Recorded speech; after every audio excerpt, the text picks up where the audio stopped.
محمد قاسم صاحب کا، وہ آج کل یہ بہت ٹرینڈنگ پر ہے ٹاپک. رجب بٹ نامی یوٹیوبر نے جو نبی پاک صلی اللہ علیہ وسلم کی شان کے حوالے سے بنائے ہوئے قانون کو جس طرح ہلکا جانا اور اس کا مذاق اڑایا اور اس کو اس طرح سے ٹریٹ کرنے کی کوشش کی، تو اس پہ آپ کا کیا موقف ہے اور اس کی شرعی طور پہ کیا سزا ہونی چاہیے؟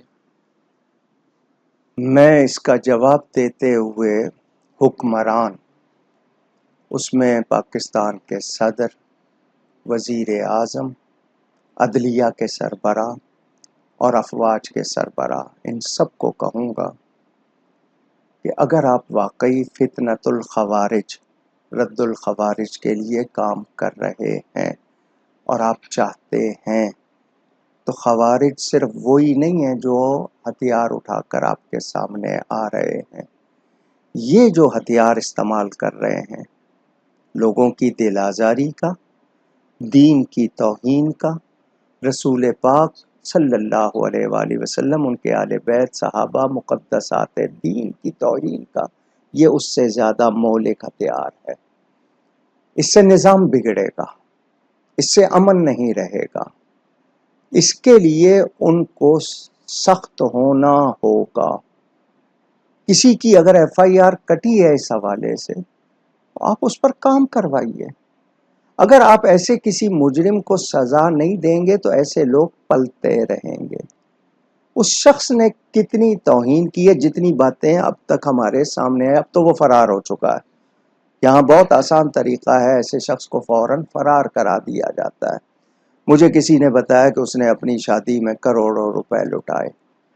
جو منظر دکھایا، لوگ بڑا اس کو سمجھ رہے تھے سخی ہے، فلانا ہے. لیکن اس کی کتنی باتیں سامنے آ چکی ہیں، کس کس مذہب کی اس نے توہین کی ہے. کبھی وہ ہندوؤں کے بارے میں، کبھی عیسائیوں کے بارے میں. اور پھر وہ خود اپنے منہ سے کہہ رہا ہے کہ مجھ پر یہ دفعات لگی ہوئی ہیں.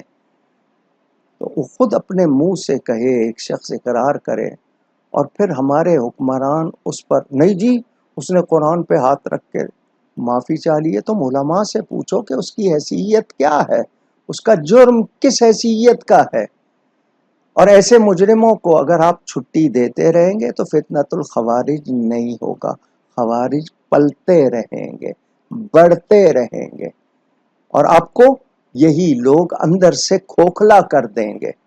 پاکستان کی جو بنیادی، کیا مطلب پاکستان کا مطلب کیا؟ لا الہ الا اللہ محمد الرسول اللہ صلی اللہ علیہ وسلم.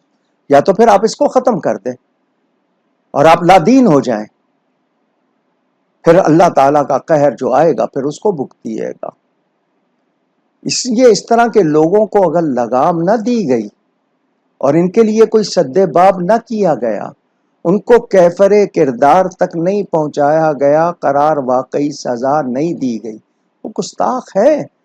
اور گستاخ نبی کی سزا شریعت نے بتا دی اور آپ کے ہاں قانون ہے. غیر مسلم تو جو ہوں گے سو ہوں گے. آپ تو جو بھی کوئی کرتا ہے ایسا واقعہ اس کو آپ فرار کرا دیتے ہیں. تو کیا یہ سلسلہ رک جائے گا؟ یہ ہماری تباہی کا سبب بنے گا، اور پوری قوم جو اس پر خاموش رہے گی وہ مجرم ہو جائے گی. اس کی شرعی نوعیت کو بھی سمجھیں، اس کی حساسیت کو بھی سمجھیں کہ کتنا سینسیٹیو میٹر ہے، کتنا سیریس میٹر ہے. تو ان حکمرانوں کو سمجھنا ہوگا. اور ایسے مجرموں کے بارے میں اگر یہ لاپرواہی کریں گے تو پہلے بھی جو دیکھ لیں، جس کسی نے ختم نبوت کے حوالے سے، دوسرے ان کی آج کوئی عزت نہیں ہے. وہ ذلیل ہو رہے ہیں. نبی کے لیے غلط لفظ کہنے والے یا دوسرے جتنے تھے گستاخوں کی حمایت کرنے والے، کیا حال ہوا ان کا؟